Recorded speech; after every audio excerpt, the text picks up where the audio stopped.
They're America's quiet professionals because success demands secrecy.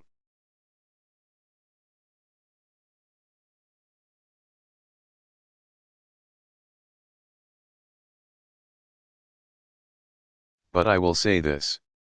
Like all of you, they could have chosen a life of ease. But like you,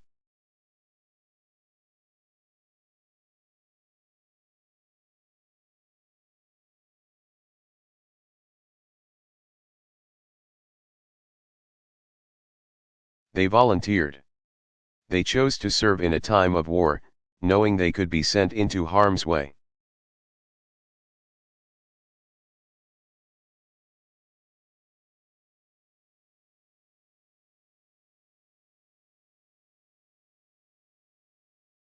They trained for years.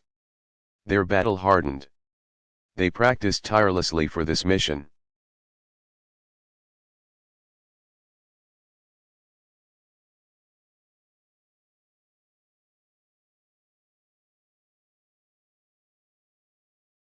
And when I gave the order, they were ready.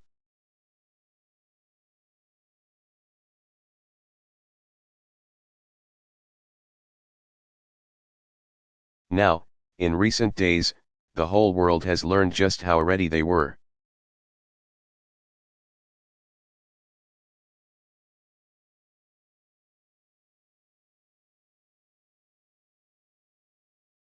These Americans deserve credit for one of the greatest intelligence military operations in our nation's history.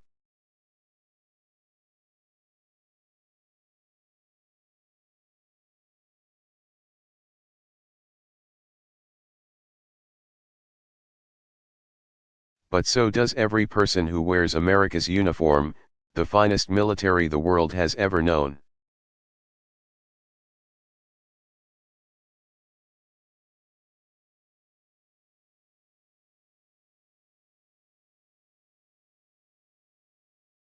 And that includes all of you men and women of 101st.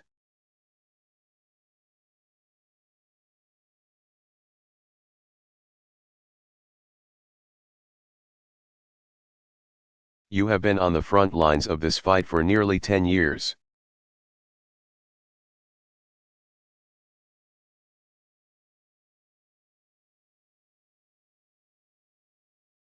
You were there in those early days, driving the Taliban from power, pushing Al-Qaeda out of its safe havens.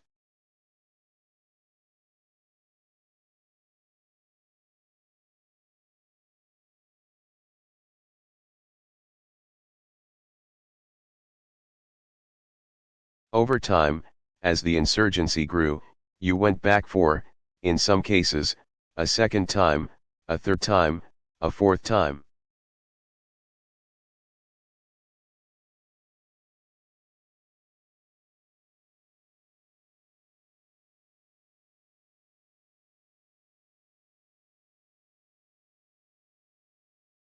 When the decision was made to go into Iraq, you were there, too, making the longest air assault in history.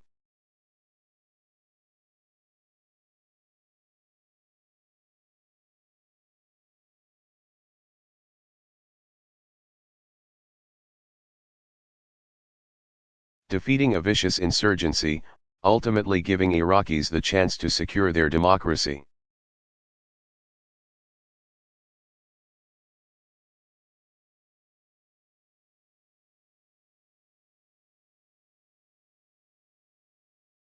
And you've been at the forefront of our new strategy in Afghanistan.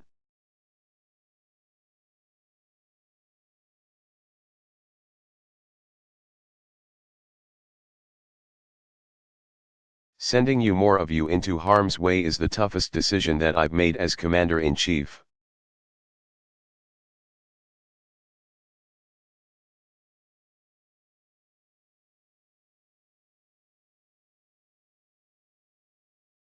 I don't make it lightly. Every time I visit Walter Reed,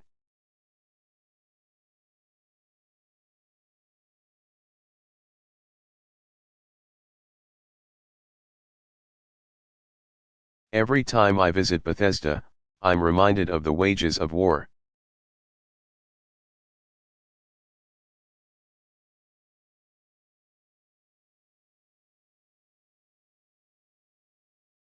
But I made that decision because I know that this mission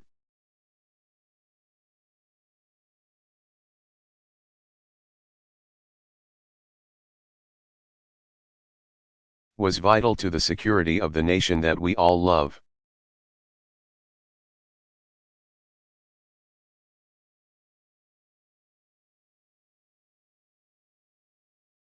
And I know it hasn't been easy for you, and it hasn't, certainly, been easy for your families.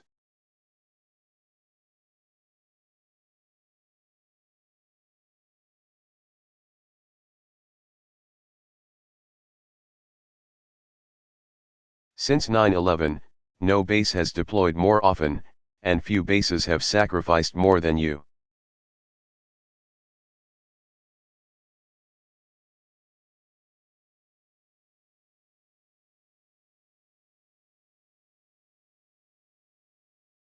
We see it in our heroic wounded warriors, fighting every day to recover.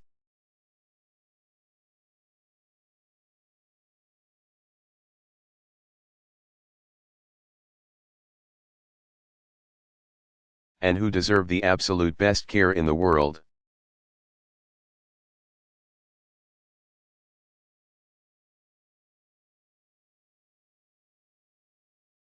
We see it in the mental and emotional toll that's been taken in some cases.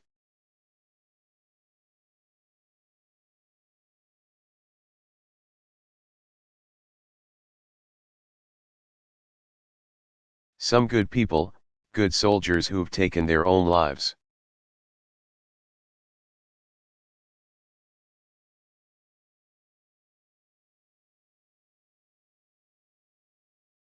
So we're going to keep saying to anybody who is hurting out there,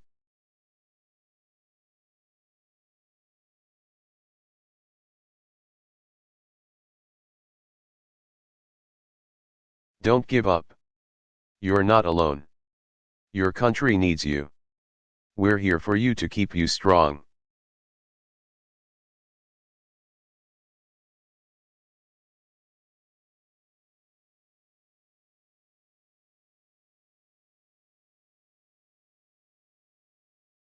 And most of all, we see the price of this war in the 125 soldiers from Fort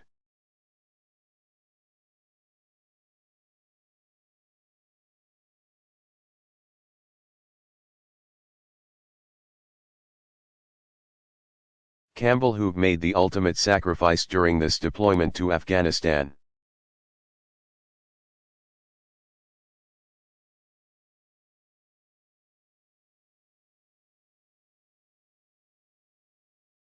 And every memorial ceremony, every eagle remembrance is a solemn reminder of the heavy burdens of war.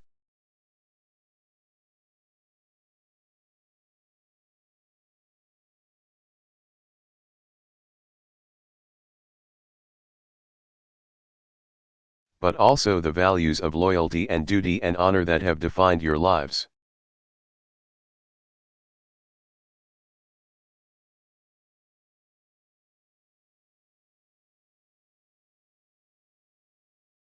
So here's what each of you must know.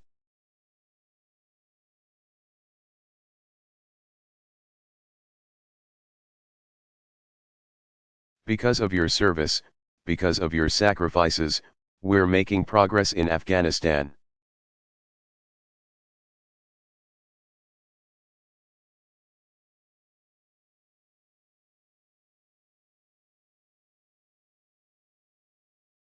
In some of the toughest parts of the country, General Campbell and the 101st are taking.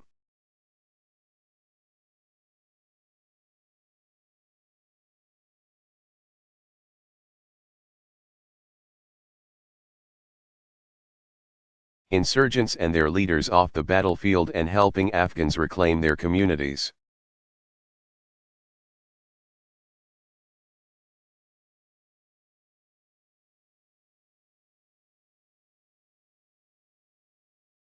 Across Afghanistan, we've broken the Taliban's momentum.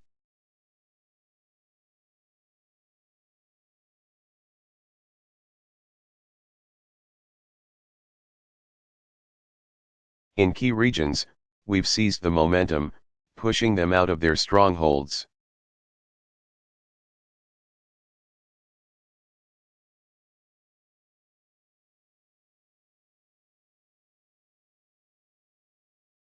We're building the capacity of Afghans.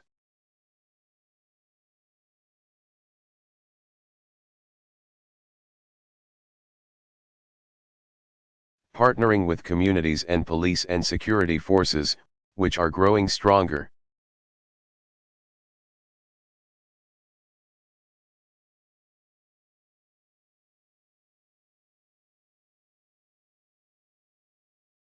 And most of all, we're making progress in our major goal, our central goal in Pakistan and Afghanistan.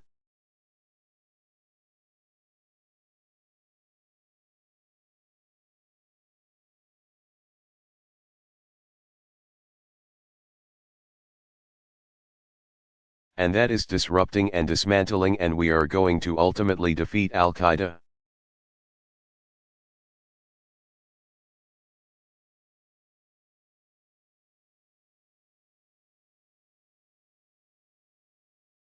We have cut off their head and we will ultimately defeat them.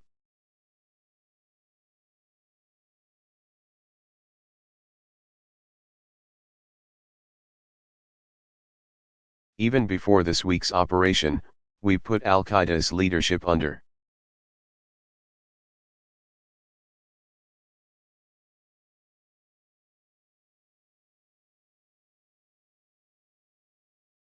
More pressure than at any time since 9/11, on both sides of the border.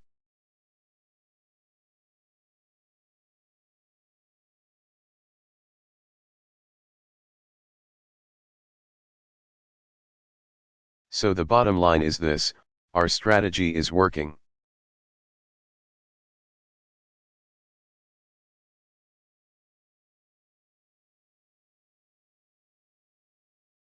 And there's no greater evidence of that than justice finally being delivered to Osama bin Laden.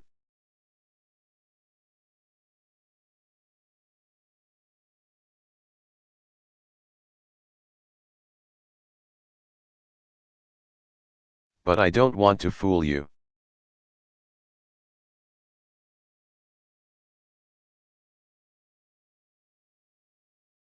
This continues to be a very tough fight. You know that. But because of this progress,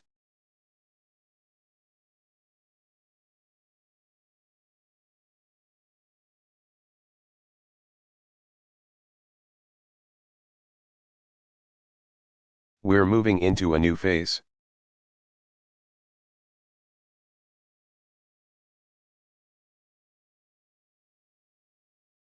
In the coming months, we'll start transferring responsibility for security to Afghan forces.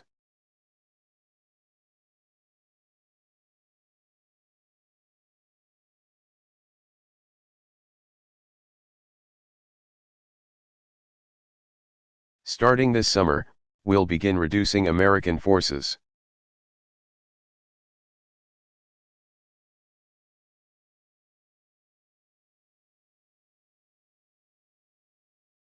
As we transition, we'll build a long-term partnership with the Afghan people.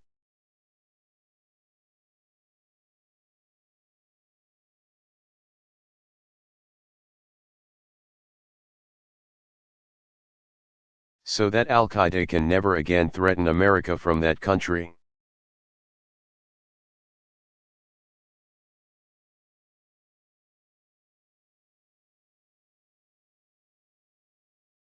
And, as your Commander-in-Chief, I'm confident that we're going to succeed in this mission.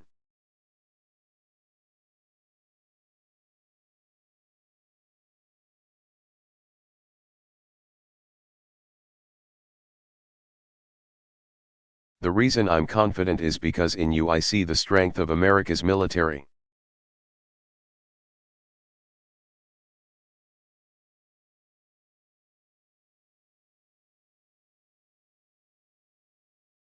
And because in recent days we've all seen the resilience of the American spirit.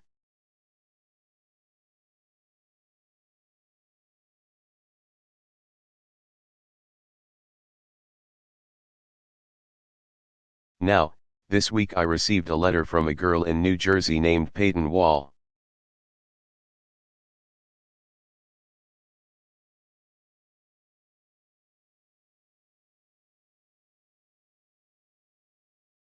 She wrote to me on Monday after the news that Ben Laden had been killed.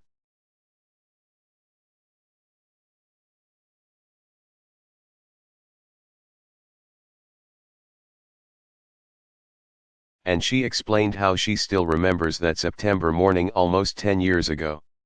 She was only 4 years old. Her father,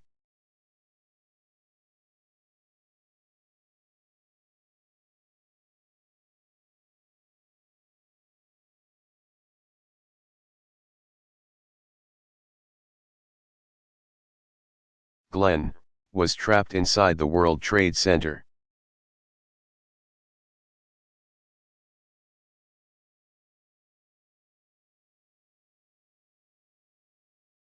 And so, in those final, frantic moments, knowing he might not make it, he called home.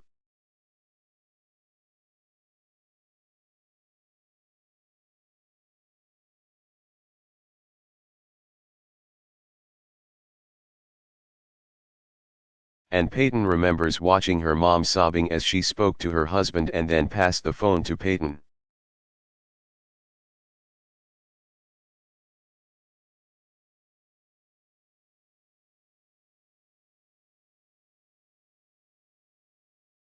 And in words that were hard to hear but which she's never forgotten.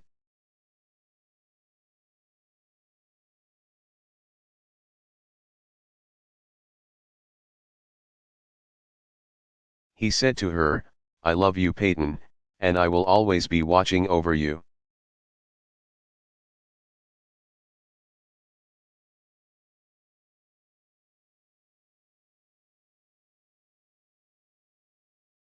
So yesterday, Peyton, her mom, and her sister, Avery, joined me at Ground Zero.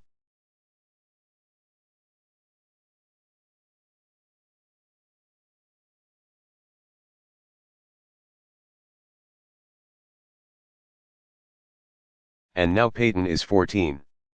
These past 10 years have been tough for her.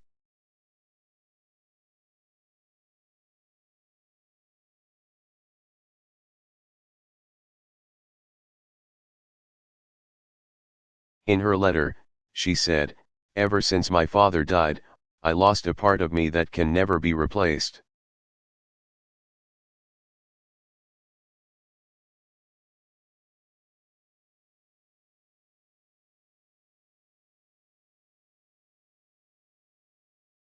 And she describes her childhood as a little girl struggling to shine through all the darkness in her life.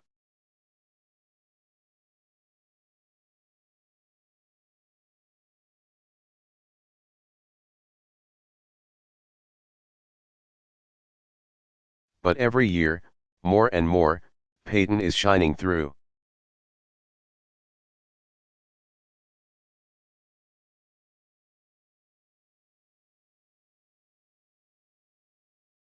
She's playing a lot of sports, including lacrosse and track.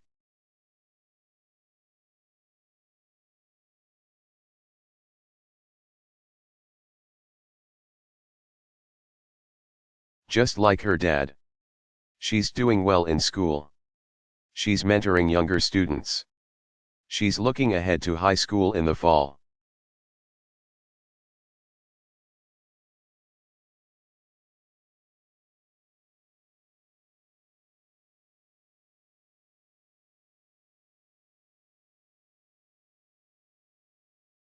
And so, yesterday she was with us as strong,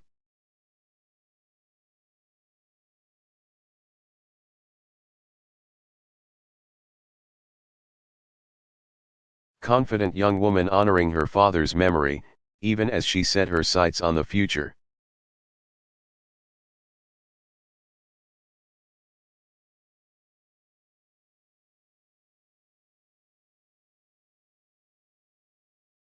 And for her and for all of us, this week has been a reminder of what we're about as a people.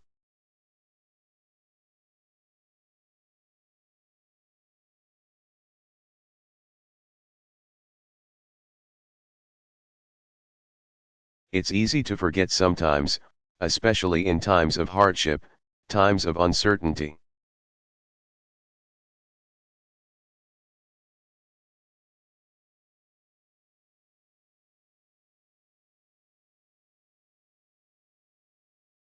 We're coming out of the worst recession since the Great Depression, haven't fully recovered from that.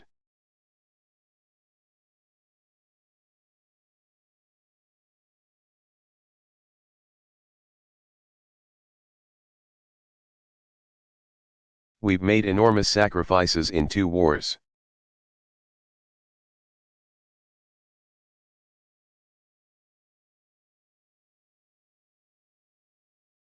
But the essence of America, the values that have defined us for more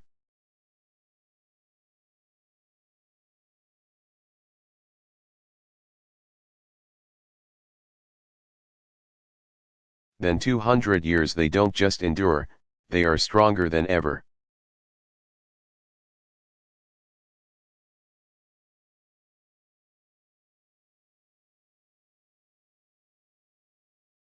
We're still the America that does the hard things, that does the great things.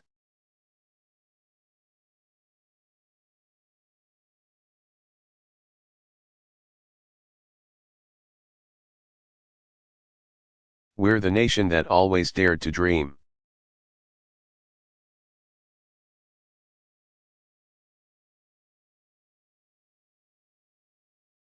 We're the nation that's willing to take risks, revolutionaries breaking free from an empire.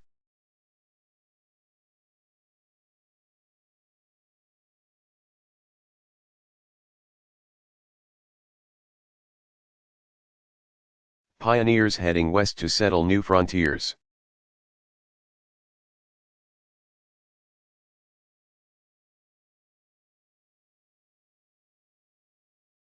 Innovators building railways and laying the highways and putting a man on the surface of the moon.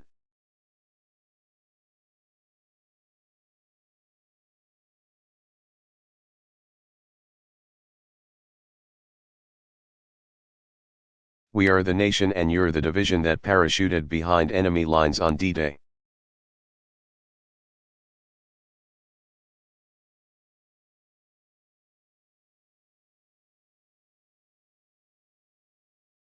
Freeing a continent, liberating concentration camps.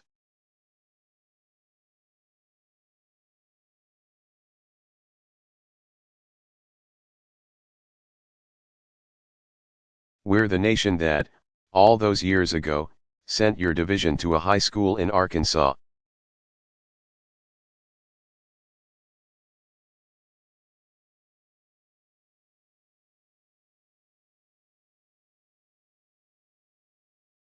So that 9 black students could get an education. That was you.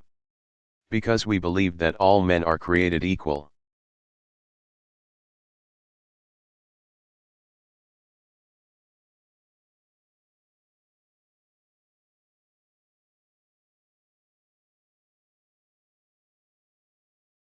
That everyone deserves a chance to realize their God-given potential.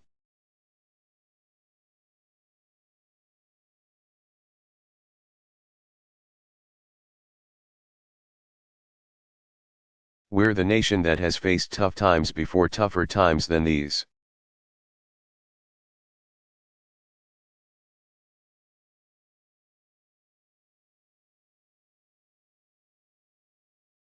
But when our union frayed, when the Depression came, when our harbor was bombed,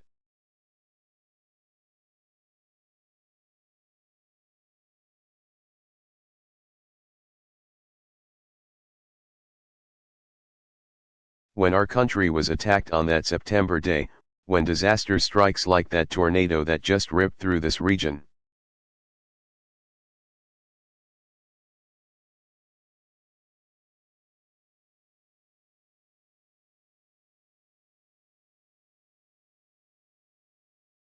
We do not falter. We don't turn back. We pick.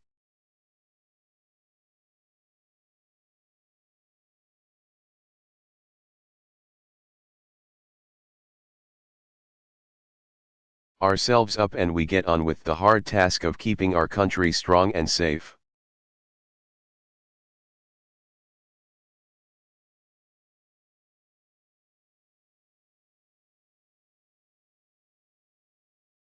See, there's nothing we can't do together. 101st.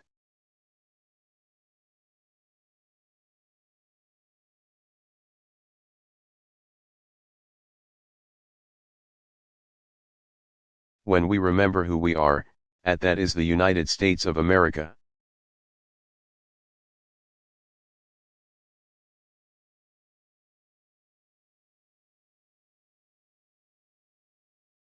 When we remember that, no problem is too hard and no challenge is too great.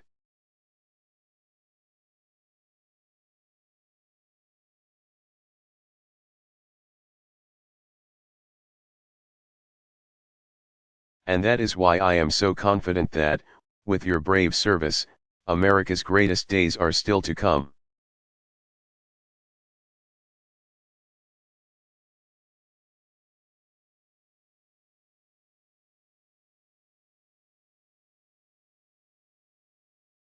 God bless you.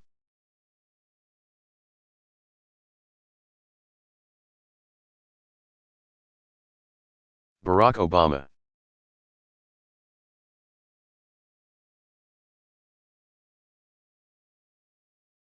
Memorial Address at Fort Hood.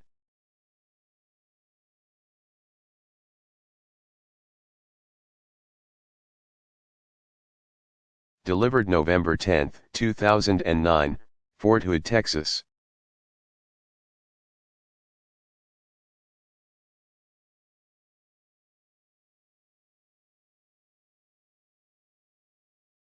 To the Fort Hood community, to Admiral Mullen, General Casey, General Cohn, Secretary McHugh.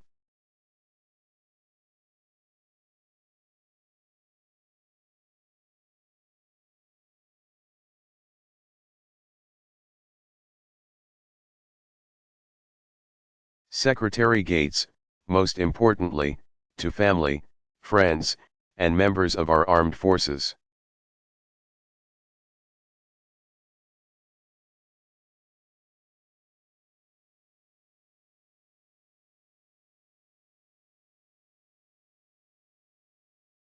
We come together filled with sorrow for the 13 Americans that we have lost.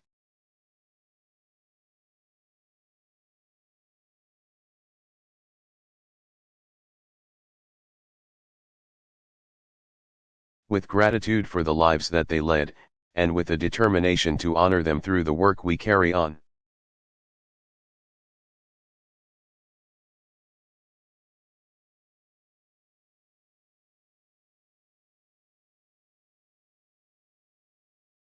This is a time of war.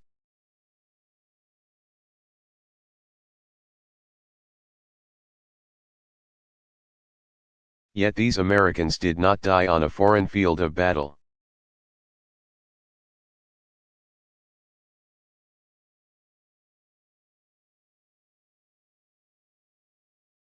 They were killed here, on American soil.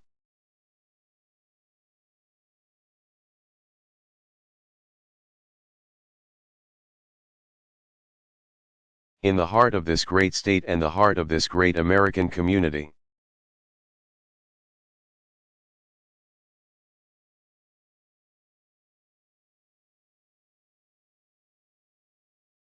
This is the fact that makes the tragedy even more painful, even more incomprehensible.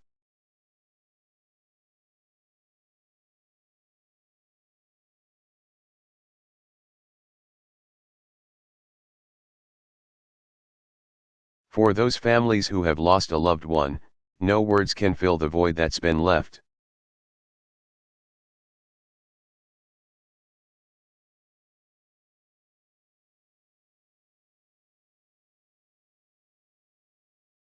We knew these men and women as soldiers and caregivers.